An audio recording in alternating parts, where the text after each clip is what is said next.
Shouldn't you get it really fixed up?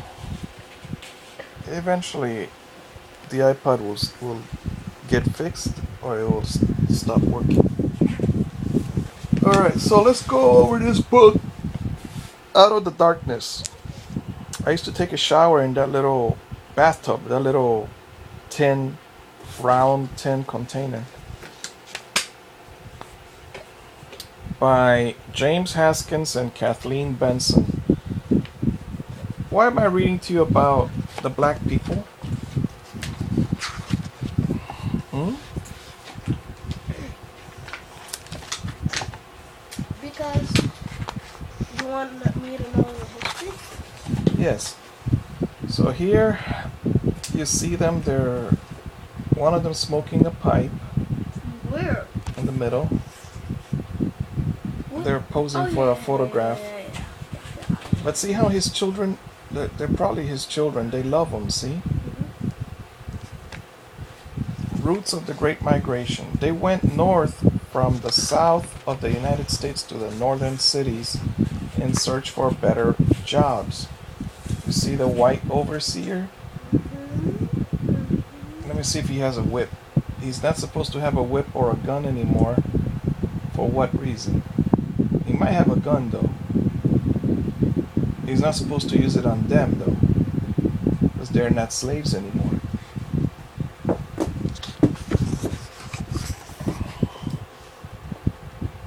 You see the women, they wear long dresses.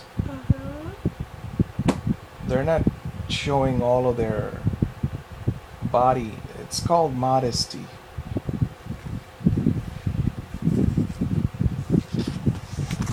To me, it's like being humble. This one's not allowed to go to the library. She was late.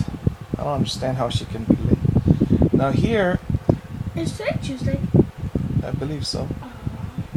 The South remained in turmoil after the Civil War, a scene in this engraving of a race riot in Charleston, South Carolina. Alright, there's a race riot. That means the blacks against the whites. I'm not really sure who's who on this photo. I think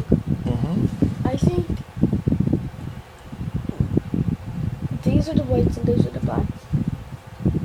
Because the whites have very, very nice clothes right here. But one thing I've learned about the black people is that they also like to dress up very well. So it could be the opposite since there are so many. But I don't know. I thought there'd be a whole riot of black people versus a few white people, or a whole riot of white people. Now I read the other photo. Yeah, the other photo shows how this black man is allowed to vote, but you see how the white men are putting guns on his head? So you think you're going to vote. See? You're as free as air, ain't you? Say you are, or I'll blow your black head off. This is very, very bad bullying. Alright? So why would they stay? They probably can't leave, you know? But here, their parents, they want them to go to school and see how well behaved they are. Yeah.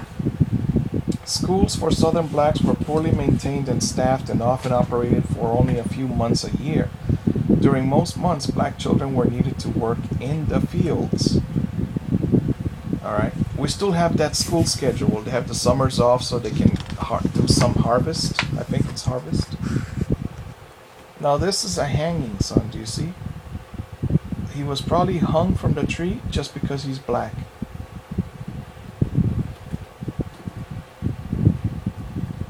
The most horrifying violence against black people following the Civil War was illegal execution by white mobs, or lynching.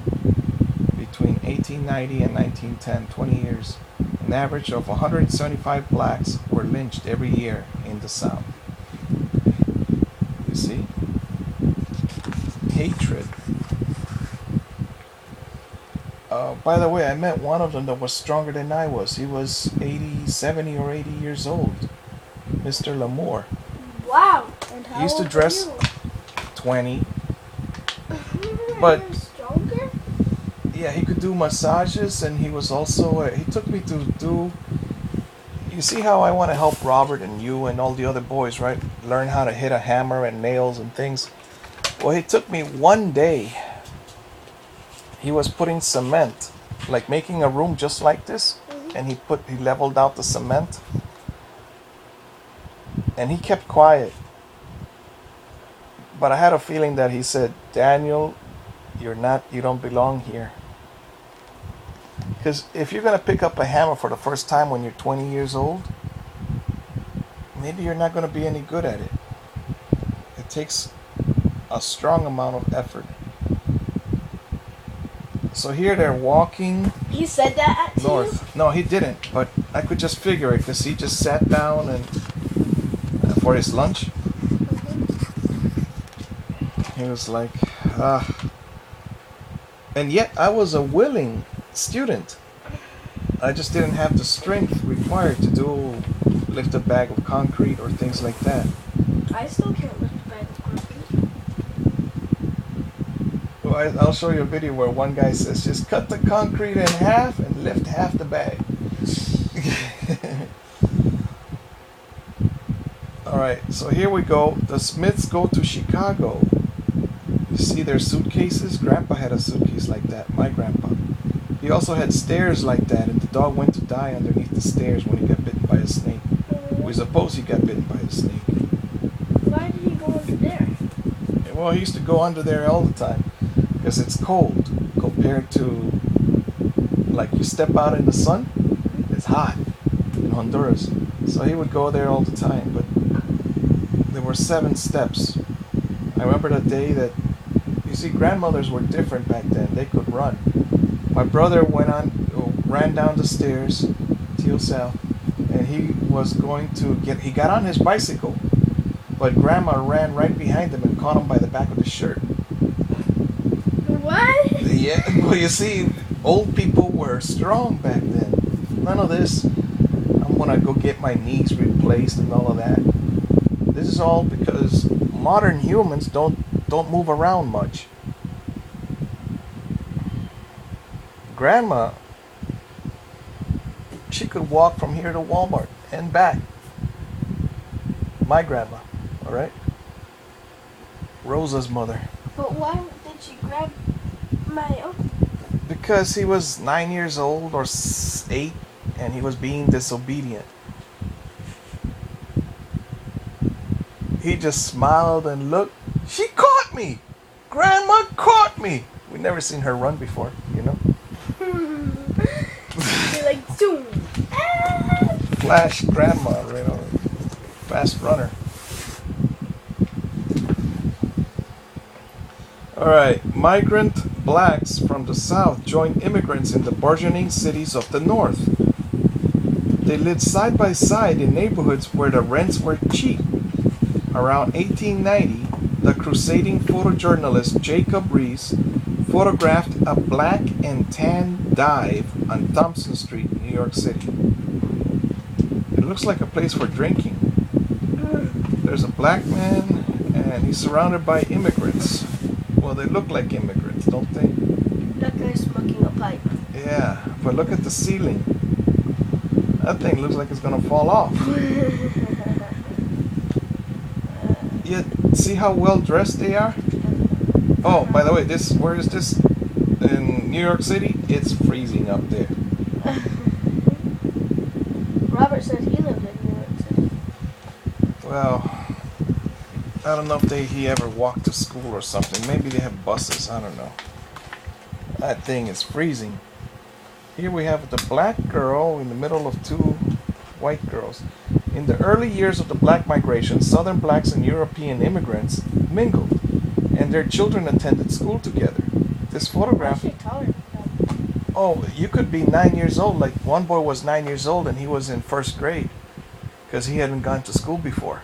He was the tallest and the fastest runner in my class. 9 years old and you're in 1st grade? Yes, Your class? yes. What's his name? I don't remember his name. But there was another strange thing. Do let me see, how many white boys? I was the only white boy in my classroom in first grade. The rest were black, and a few of them were, Hispanic.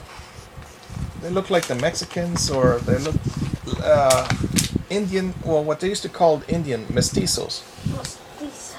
And then when the half year came, What's the half year? I went to school, and then eventually later in first grade, half year was gone. There was a girl that was white, and the teacher sat her next to me. Why? Oh, and the teacher was a black teacher. She was my aunt. Your aunt? Yeah, she was black because she was black, but she was your aunt? had sex with one of my grandmother's brothers. So your teacher was your aunt? Yes. But she wouldn't smile much. Back then, they didn't smile much. All right, so here we have a parade or something, and they're showing Ida B. Wells. Is this civilization where you hang a black man? You see? She carried her anti-lynching campaign to New York City and England before moving to Chicago. And she began in Memphis, Tennessee. She was on a crusade against lynching. Well, see, that's what they would do to a black man. To a black woman, they would probably just rape her. You see? And it probably wouldn't even be reported. Now see how well dressed this he was almost dressed like the same as my grandpa, you know? Oh, and this guy had the Chicago Defender newspaper. He gave voice to a black point of view at a time when most coverage of blacks by white newspapers was negative. He was a rich man. Abbott was so successful that he soon started publishing a national edition of the Chicago Defender. He became one of the richest and most influential black men in the nation, and the leader in Chicago's black social circles, entertaining frequently at his mansion on South Parkway. All right. So, when you can, do learn carpentry, son. These video games are not going to help you in the future. Learn and teach somebody, all right? All right. That's the only way. And read your Bible so you'll become more intelligent too, all right? God bless you and those that surround you.